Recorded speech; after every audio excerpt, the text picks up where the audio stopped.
अथ कंट्रोल में रखें, पूर्ण नियंत्रण के साथ में। जब हम उनको नियंत्रण के साथ में रखकर और फिर उपयोग में लाते हैं तो उसको तप कहा जाता है।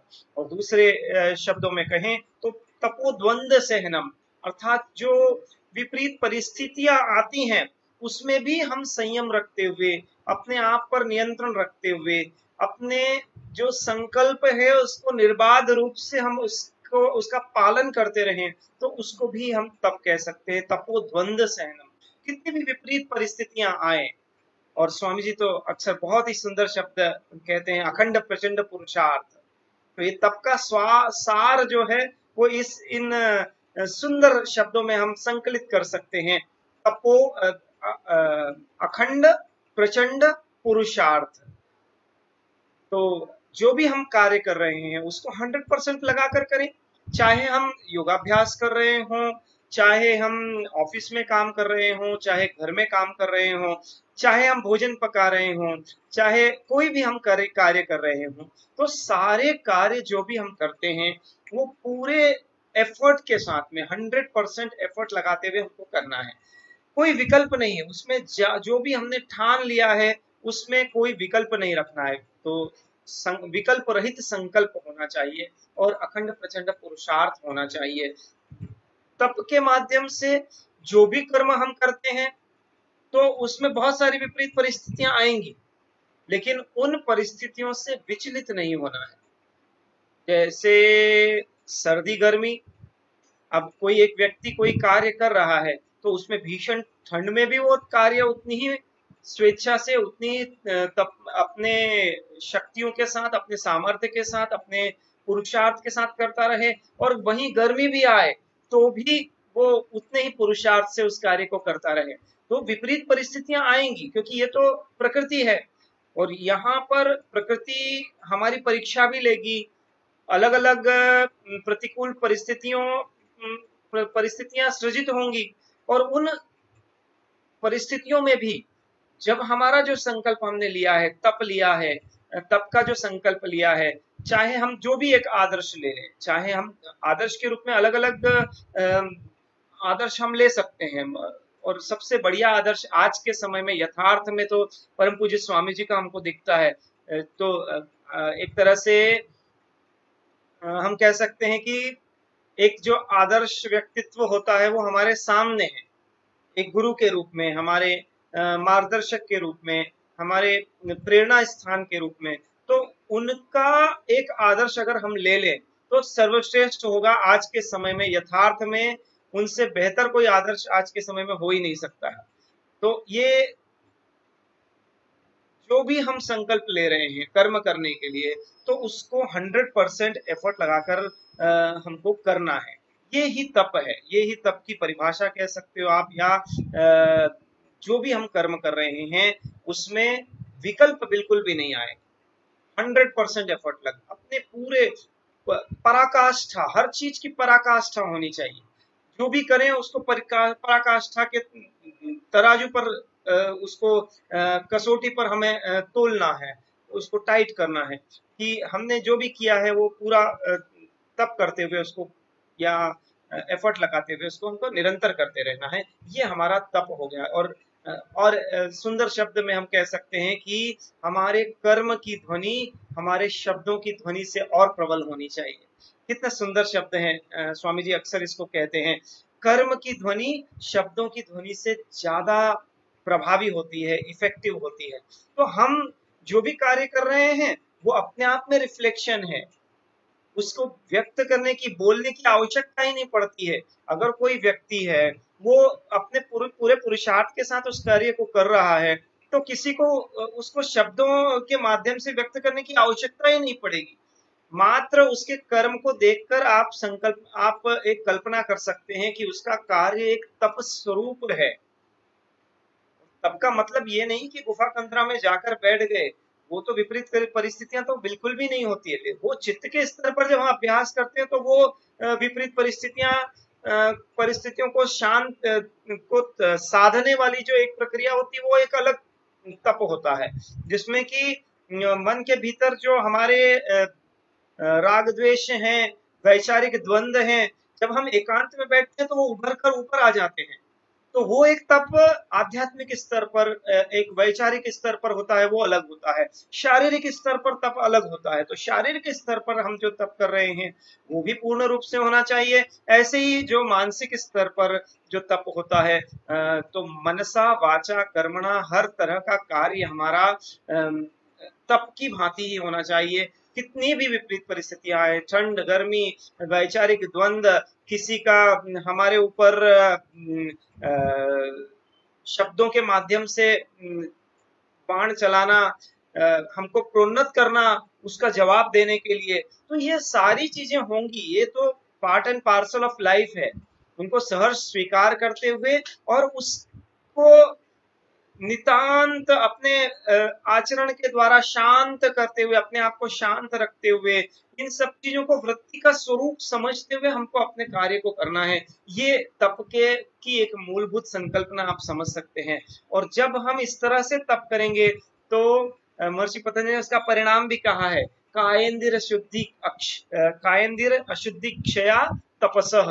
जो तप का परिणाम महर्षि पतंजलि, हम आगे और देखेंगे उसके ऊपर, तो तप का परिणाम यह है कि काय और इंद्रियां शुद्धिकरण को प्राप्त हो जाती है।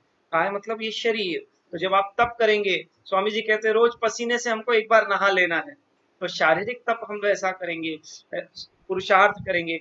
और फिर जो जो हमारा कर्म क्षेत्र है उसमें भी पूरा हमको एफर्ट लगाना है। चाहे आप ऑफिस में कार्य कर रहे हैं तो उसको भी फिर पूर्ण निष्ठा के साथ, पूर्ण समर्पण के साथ हमारे कार्य को हम करें। तो अभ्यास भी वैसा ही है, सतु दीर्घ काल निरंतर सत्कार सेवितो दृढ़ भूमि, ऐसा हमारा अभ्यास भी होना चाहिए। तो वो अभ्यास को हमें तप के माध्यम से उसको परिष्कृत करना है। तो ये एक तप की अवधारणा हमने देखी। फिर ऐसे ही स्वाध्याय है। तो स्वाध्याय का अर्थ क्या हो गया? स्वाध्याय में हमने जो आदर्श लिया, जैसे हमने परम पूज्य स्वामी जी का आदर्श लिया, भगवान राम का आदर्श लिया, भगवान कृष्ण का आदर्श लिया, तो इन आदर्शों का अध्ययन करना और अध्ययन करने के बाद में उससे अपने आप को कंपेयर कर ले, तो सबसे बढ़िया स्वाध्याय हमारा ये होगा कि हमने जो आदर्श लिया है, और परम पूज्य स्वामी जी को हम देखते हैं रोज 18 घंटे तप करते हैं, तो 18 घंटे जब वो तप कर रहे हैं तो क्या हमने अगर उनको आदर्श के रूप में लिया है तो क्या हम भी उसी तरह का तप कर रहे हैं? सबसे बढ़िया स्वाध्याय तो हमारा ये होगा कि हम उस आदर्श के अनुकूल हमारा कार्य है कि नहीं, उसको हम जांच लें, उसको तोल लें, एक उसके साथ में कंपेयर कर ले कि हमारा तप उसके अनुरूप होना चाहिए। और फिर स्वाध्याय में तो बहुत सारी चीजें सम्मिलित हो जाती है। विभिन्न ग्रंथों का हम अध्ययन करें, विभिन्न, फिर ओंकार का जो जाप है, गायत्री का जाप है, तो गायत्री का जाप अपने आप में हमें ये कहता है, उस ईश्वर के साथ में जोड़ने का प्रयास करता है। तो ये जो स्वाध्याय का पूर्ण एक प्रकल्प है, या ये जो टर्मिनोलॉजी है, उसमें सबसे महत्वपूर्ण चीज है कि उस तप से हम अपने आप को कंपेयर कर ले, और उससे कंपेयर करने के बाद में हम जो एक सुधार की प्रक्रिया है, स्व अध्याय, हम अपना अध्ययन भी करें और फिर उसके बाद में उसको करेक्टिव एक्शन, जैसे एक पॉजिटिव फीडबैक सिस्टम होता है, एक नेगेटिव फीडबैक सिस्टम होता है, तो उस तरह से करेक्टिव एक्शन भी उसमें हम लेते जाएं। आदरणीय डॉक्टर साहब हमारे साथ जुड़े हुए हैं, तो उनका भी हम बहुत स्वागत करते हैं। डॉक्टर साहब अपने आप में, उनका भी स्वाध्याय सत्र बहुत जबरदस्त चल रहा है, तो उनको हम प्रणाम करते हैं।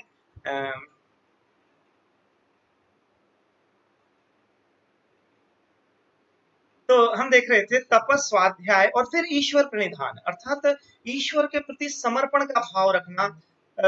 हम जो भी कर्म करते हैं तो उसको, उसके परिणाम की चिंता अक्सर करते रहते हैं, तो उस परिणाम को ईश्वर के प्रति समर्पित कर दें, ये बहुत महत्वपूर्ण है। तो जैसे मैथमेटिक्स में एक टर्म होता है समेशन, अर्थात सारी चीजों का जोड़ भाग करके और फिर जो नेट रिजल्ट हमें जो प्राप्त होता है, तो उसकी उसका जो एक निचोड़ जो है वो हमको आज यथार्थ में प्राप्त हो रहा है। तो वो स्वीकृति हम रखें, वो ईश्वर ने हमें जो दिया है वो हमारे लिए सर्वश्रेष्ठ है, ऐसा भाव रखते हुए उस कर्म के फल को ईश्वर को समर्पित कर दें। तो ये ही ईश्वर प्रणिधान का एक मूल भाव है कि हमारे और भगवत गीता में भी हमको यही देखने को मिलता है कि जो हमारे कर्म हैं उससे फल की हम अपेक्षा न रखें। तो ईश्वर के प्रति समर्पण का भाव, ईश्वर के प्रति एक आराधना का भाव, हमें जो भी ईश्वर ने दिया है वो हमारे लिए सर्वश्रेष्ठ है, ऐसा भाव रखते हुए हम अपने इन कर्मों को करेंगे। तो ये व्यक्तिगत जो नियम है, 5 जो नियम हम देख रहे हैं, शौच, संतोष, तपस, स्वाध्याय और ईश्वर प्रणिधान, तो इनके माध्यम से हमारे भीतर की का जो अहंकार है, जब हम ईश्वर प्रणिधान करते हैं तो अहंकार की पूर्ण रूप से समाप्ति हो जाती है, ईश्वर के प्रति समर्पण हो गया तो फिर स्वीकार्यता हमारी बढ़ जाती है, और वो जब स्वीकार्यता बढ़ जाती है तो फिर क्या हो रहा है, हमारी चित्त की वृत्तियां, फिर वो उनका निरोध होने का जो पूरा क्रम है वो सहजता पूर्वक हो रहा है।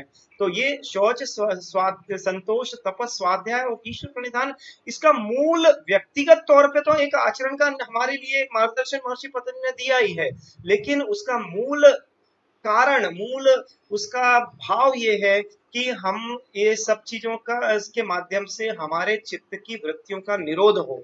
तो ये उसके पीछे मूल भाव है, क्योंकि व्यक्तिगत शुचिता तो हमारी होगी ही, व्यक्तिगत रूप से हम उन्नत होंगे ही अगर इनका पालन करेंगे, और अगर योग के मार्ग पे अगर बाकी के अंगों का हम पालन नहीं भी कर रहे हैं तो व्यक्तिगत शुचिता तो बेहतर होगी ही। लेकिन जब सारे अंगों का साथ में हम अभ्यास करते हैं और विशेषतः इन नियमों का अभ्यास करें तो व्यक्तिगत तौर पे हम परिष्कृत होते जाएंगे, और फिर अल्टीमेट जो चीज है वो यही है कि हम हमारी हमारी जो चित्त की वृत्तियां हैं उनका निरोध सहजता पूर्वक होता जाएगा। तो इस सारी चीजों का सार आप देखने जाएं तो मूल वही जो पहला वाला सूत्र है, योगश चित्त वृत्ति निरोध, उसकी ओर हमको इंगित करता है, उसकी ओर संकेत देता है।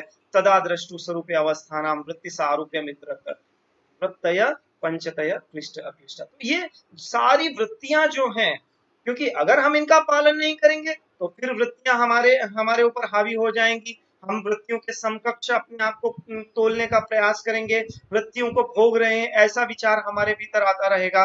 तो इस तरह से ये जो जितनी भी ये यम नियम है, ये बहुत ही अवश्यम भावी, बहुत ही नितांत आवश्यक चीज है योग के मार्ग में, हमको इनका पालन करना है। और इनका पालन करेंगे तो अपने आप हम भीतर से रूपांतरण महसूस कर पाएंगे, और जो एक शुचिता होती है, व्यक्तिगत शुचिता, सामाजिक शुचिता, वो सहज हमें उसकी अनुभूति होगी, और उसका सबसे बड़ा प्रभाव हमारी चित्त की वृत्तियों पर हम देख पाएंगे। अपने आप मन शांत हो जाएगा, मन के भीतर जो वृत्ति स्वरूप तरंगे उठती हैं वो अपने आप शांत होती जाएंगी, और जैसे जैसे शांत होती जाएंगी वैसे वैसे शुद्ध चेतन स्वरूप हमारा उभरता जाएगा, और उस परमानंद वाली स्थिति को हम सहज अनुभव कर सकेंगे, उसको प्राप्त कर सकेंगे। तो इस तरह से हम देखते हैं कि ये बहुत ही महत्वपूर्ण है यम और नियम का पालन करना। फिर महर्षि पतंजलि 33वें सूत्र में कह रहे हैं कि वितर्क बाधने प्रतिपक्ष भावना, अर्थात अब ये जब हम इनका अभ्यास करते हैं तो हमारे मन में कितनी बार द्वंद्व आ जाता है, न चाहते हुए भी हम भीतर से ये सोचने लगते हैं, हमारे भीतर जो राग द्वेष के भाव हैं वो हमको प्रोन्नत करते हैं, हमको टेम्पटेशन होता है कि हम हमारी इंद्रियों के थोड़े से सुख भोग लें। इन जो एक तो क्लेश है और साथ ही साथ ये जो यम नियम है, ये जो यम नियम का विरोधाभासी शब्द जो है, जैसे अहिंसा का हिंसा हो गई, सत्य का असत्य हो गया, अपरिग्रह का परिग्रह हो गया, स्तेय हो गया, फिर ब्रह्मचर्य का खंडन करने का, तो इंद्रिय सुखों की ओर हम भागने के लिए प्रोन्नत होते हैं। ये इंद्रियां हमें बार बार आकर्षित करती हैं और हम इन यम नियमों के खंडन की ओर प्रोन्नत होते हैं। हमारी इच्छा होती है, जो द्वंद्व होता है, बार बार हमारे भीतर इच्छा होती है, हमारा मन कहता है, एक मन कहता है इसको भोग ले, दूसरा मन फिर जब हमारा अभ्यास प्रगाढ़ होता है तो फिर हमको उससे रोकने का प्रयास करता है और सही दिशा में हमको जाने के लिए प्रोन्नत करता है। इच्छा हमारी होती है कि नहीं, उस वक्त हमारा संकल्प दृढ़ हो तो हम बिल्कुल सही दिशा में आगे बढ़ पाते हैं। तो महर्षि पतंजलि ने कहा कि जब ये चीजें हावी होने लगे, हम जब यम नियमों का पालन, विशेष तौर से नियमों का पालन जब खंडन होने लगे, इच्छा शक्ति हमारी डगमग होने लगे, तब हमको क्या करना है? वितर्क बाधने, ये जब बाधा, वितर्क इसमें बाधा खड़ी करने लग जाए तो क्या करना है? तो महर्षि पतंजलि कहते हैं उस वक्त हमें प्रतिपक्ष भावना करना है। प्रति और पक्ष, जो सामने उजागर हमारे पक्ष हो रहा है, जो इच्छा आ रही है, उसके विपरीत हमें विचारों को एक दिशा प्रदान करनी है। उस वक्त विपरीत विचार हमारे भीतर लेकर आना है। जैसे हमने ये तो संकल्प कर लिया है कि यम नियमों का हमको पालन करना है, तो अब यम नियमों का पालन करने का संकल्प हमने कर लिया, लेकिन जब इंद्रियां हमें उसकी ओर खींच रही हैं, तो उस वक्त ये भाव लेकर आना है कि जैसे एक कुत्ता उल्टी करके उसको वापस चाट लेता है, तो क्या हम वैसा घृणित कार्य कर रहे हैं? तो हमें इस तरह का घृणित कार्य नहीं करना है। ऐसे विपरीत भाव लेकर आना है कि हम इस तरह का कार्य कर ही नहीं सकते हैं। अपोजिट थिंकिंग करना है। जो रिजल्ट है उसके प्रति आकर्षण न रखते हुए हमको ये सोचना है कि ये हमारे मार्ग की बाधाएं हैं। जैसे हमने बाधाएं देखी थी अंतराया के रूप में, व्याधि, स्त्यान, संशय, प्रमाद, आलस्य, अविरति, भ्रांति दर्शन और अलब्ध भूमिकत्व। तो ये बाधाएं, इनको पार करने के लिए हमारे संकल्प को हम बिल्कुल भी निम्न स्तर पर नहीं जाने देंगे। हमने जो चीज एक बार छोड़ दी है उसको वापस ग्रहण नहीं करेंगे। ऐसा संकल्प, ऐसे भाव, ऐसे विचार हमारे भीतर दृढ़ करते जाएंगे, तो फिर ये जो इस मार्ग से भटकने की जो एक प्रवृत्ति होती है, वो हम बिल्कुल भी उस चीज में डगेंगे नहीं। तो इस तरह से ये एक बहुत ही प्रभावशाली तरीका है प्रतिपक्ष भावना, और हमको इस मार्ग से भटकने के लिए, रोकने के लिए ये बहुत ही सहायक है। तो जैसे हिंसा का भाव मन में आता है कि बदले की इच्छा होती है, किसी ने हमें, हमारे प्रति हिंसा की, तो फिर उस वक्त राग द्वेष के भाव, हमारा बदले लेने का जो भाव है वो प्रबल होने लगता है। तो उस वक्त हम मन को शांत करें, विचार दें कि ये हमें हिंसा नहीं करनी है, हमें क्लेश हमारे मार्ग की बाधा हैं, और इनको उस वक्त हम एक तो ईश्वर प्रणिधान के माध्यम से, अभ्यास वैराग्य के माध्यम से, और एक जो हमने 6 चीजें देखी थी एक तत्वाभ्यास की, वो, और फिर ये अष्टांग योग का जो मार्ग है, इन सब चीजों को समझते हुए, आत्मसात करते हुए, हिंसा है, असत्य है, स्तेय है, ब्रह्मचर्य का पालन नहीं करने की जो इच्छा होती है, क्योंकि आजकल ये सारी चीजें बहुत समाज में इतनी खुली हो गई हैं कि हमें बहुत आकर्षित करती हैं इंद्रिय सुखों के प्रति। अब किसी को के हाथ में मोबाइल है और वो बार बार मोबाइल को देखने के लिए प्रोन्नत होता है, जबकि उसकी आवश्यकता ही नहीं होती है। टीवी सामने चल रहा है और उसको देखने के लिए हमारी इंद्रिय सुखों के पीछे हम उसके पीछे भाग रहे हैं बार बार। तो इस तरह से हम स्वाध्याय नहीं कर पाते, तप में हमको प्रमाद और आलस्य आ जाता है। तो उस वक्त जब हमारा संकल्प दृढ़ होगा, हम ईश्वर के प्रति समर्पण का भाव नहीं रख पाते हैं, फिर असंतोष, जो कि दुख का सबसे बड़ा कारण है, वो हमारे भीतर आत्मसात हो जाता है। बार बार हम चीजों से असंतुष्ट होते हैं, और की इच्छा होती है, और हम इसे प्राप्त करें, और इसे प्राप्त करें, और पास वाली के पास तो ये चीज है, तो हमको भी इसकी प्राप्ति होना चाहिए। तो इस तरह से ये सारी चीजें हमें बार बार आकर्षित करती हैं, और हम उसके प्रति बहुत ही अति आकर्षण में, अति लोलुपता में इन सब चीजों को प्राप्त करने के लिए अपने मार्ग से भटकते हैं। तो ये प्रतिपक्ष भावना जो है, ये बहुत ही प्रबल, बहुत ही शक्तिमान चीज है, शक्तिशाली चीज है, जिसके जरिए हम अपने मार्ग से भटकने से बच सकते हैं। तो इस तरह से ये फिर अगले सूत्र में महर्षि पतंजलि ने इसके बारे में और विस्तार से बताया। आखिर ये प्रतिपक्ष भावना किस तरह की होती है, तो महर्षि पतंजलि 34वें सूत्र में कह रहे हैं, वितर्का हिंसादय कृत कारितानुमोदिता लोभ क्रोध मोह पूर्वका मृदु मध्यादि मात्रा दुख ज्ञानांत फला इति प्रतिपक्ष भावना। तो ये प्रतिपक्ष भावना क्या है, तो महर्षि पतंजलि कहते हैं वितर्का हिंसादय, ये जो वितर्क इत्यादि जो हिंसा में हमको प्रेरित कर रहे हैं, इस तरह से जो हमने जो ये 10 चीजें देखी हैं, तो हिंसादय, हिंसा से लेकर हमारे ईश्वर प्रणिधान तक, ये जो रुकावटें हैं, विपरीत भाव जो आ रहे हैं, हमें ये सब चीजों के लिए प्रोन्नत कर रहे हैं, इंद्रिय सुखों के प्रति इत्यादि, तो ये सारी चीजें वितर्क का स्वरूप हैं। और ये इनके गुणधर्म उन्होंने बताए, यहाँ पर कैरेक्टरिस्टिक्स उनकी बताई, किस तरह से होते हैं ये कृतकारिता अनुमोदिता भी होते हैं, अर्थात ये खुद के द्वारा किए हुए भी माने जाते हैं, किसी और के द्वारा करवाए हुए हों, या फिर किसी और ने किया और हम उसका मात्र अनुमोदन भी कर रहे हों, तो भी ये वितर्क की तरह ही कार्य कर रहे हैं। ये वितर्क ही हैं जो हम इन सारी चीजों में बाधा का रूप दे रहे हैं।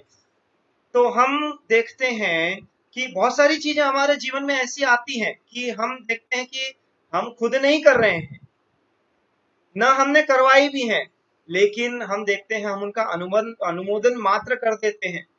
कोई हिंसा कर रहा है और हम पास से उसको देखते हुए निकल जाते हैं, वो अनुमोदन स्वरूप हो जाता है, अर्थात वो चीज नहीं हो, हमने भले ही नहीं की हो, लेकिन हम उस वक्त मूक हो गए, हमने तप नहीं किया, हमने उसका प्रतिरोध नहीं किया, उसको रोकने की कोशिश नहीं की, तो ये अनुमोदन हो गया उस चीज का।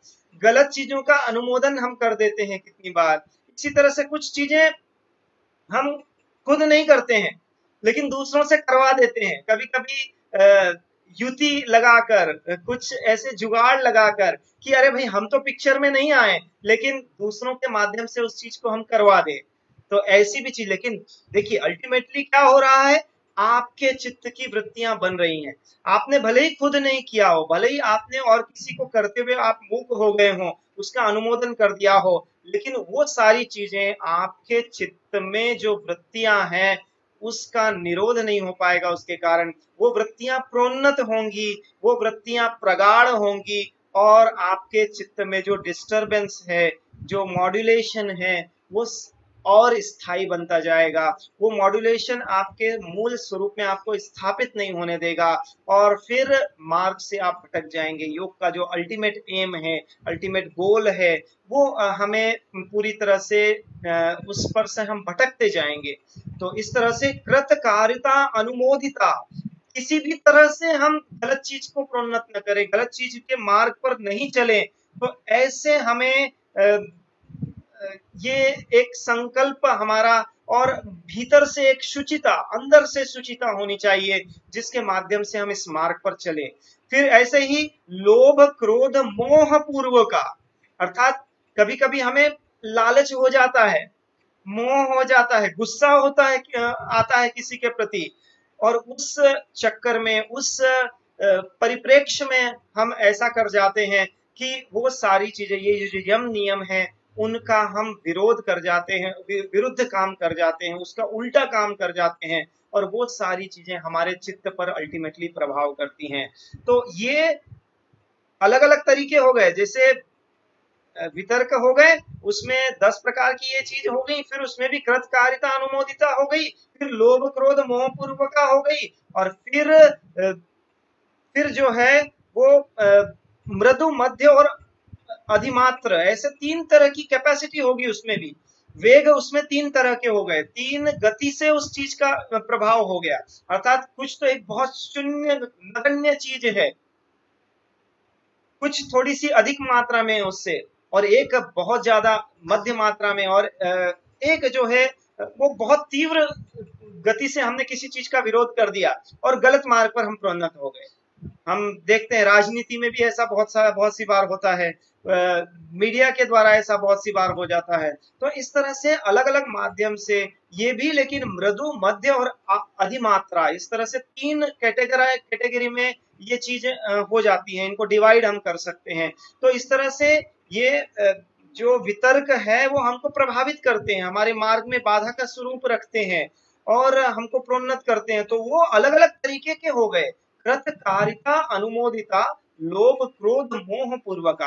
कितनी बार हम मोहित हो जाते हैं, भ्रमित हो जाते हैं और फिर उस मार्ग पर चल पड़ते हैं, हमें उसकी स्पष्टता नहीं होती है और लगता है कि ठीक है चलेगा, थोड़ा बहुत चल जाएगा, या हमको लगता है ये यही सही मार्ग है हम जिस पर चल रहे हैं, लेकिन वो सही में वो सही मार्ग नहीं होता है। तो इस तरह से कृतकारितानुमोदिता, लोभ, क्रोध, मोह पूर्वका, मृदु, मध्यादि मात्रा।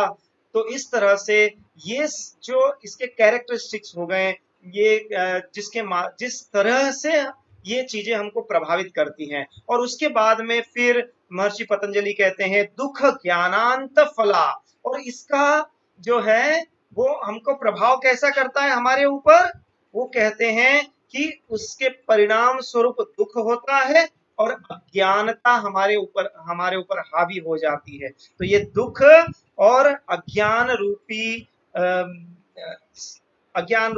फलों को हमको देने वाले इसके परिणाम हैं।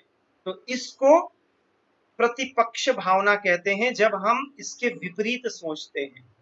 तो आशा करता हूं प्रतिपक्ष भावना थोड़ा स्पष्टता आई होगी आपके भीतर इस चीज के ऊपर कि प्रतिपक्ष भावना है कैसा और उसका स्वरूप क्या है।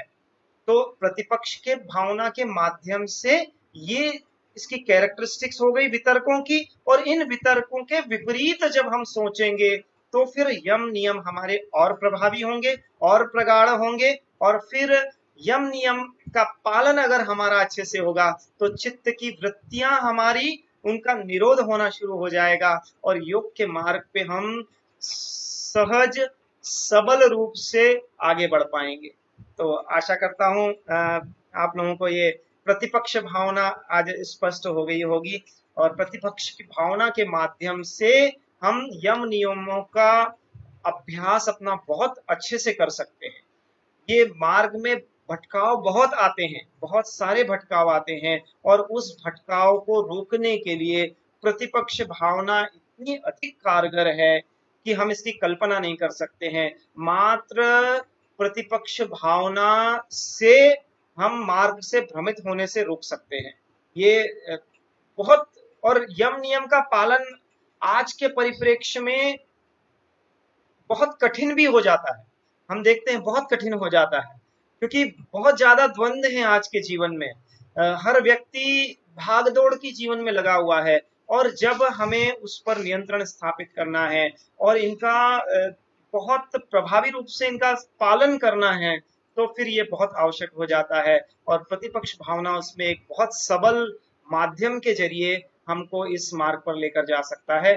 तो आइए अब हम डाटा ड्रॉप हो गया, तो हम इस सत्र को यहीं पर समापन की ओर लेकर जाते हैं। कल फिर हम देखेंगे, कल के सत्र में, कि इन यम नियमों का प्रभाव क्या होता है, इन यम नियमों के इफेक्ट क्या होते हैं, उस पर हम जो है कल के सत्र में फिर चर्चा करेंगे। तो यम नियमों का प्रभाव भी बहुत जबरदस्त है, और उसका हम स्वाध्याय कल के सत्र में फिर करेंगे। आइए आज के सत्र को हम यहीं पर विराम की ओर लेकर चलते हैं। मेरुदंड को सीधा रखते हुए एक बार प्रणोध्वनि और फिर शांति पाठ के माध्यम से आज के सत्र को हम विराम कर देते हैं।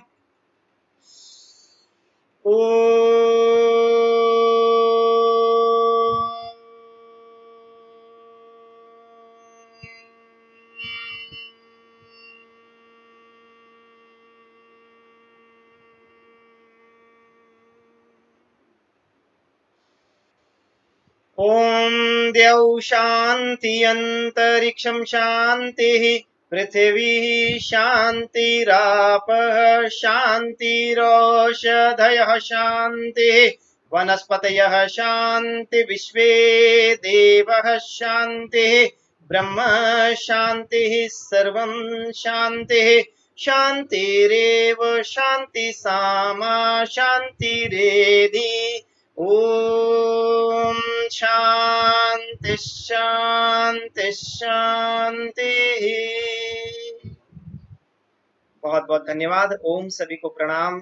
आदरणीय डॉक्टर साहब ने हमसे हमारे साथ जुड़कर हमारी इस छोटे से प्रयास को का एक अनुमोदन कर दिया है। उनके चरणों में भी बहुत बहुत प्रणाम, बहुत बहुत धन्यवाद। ओम।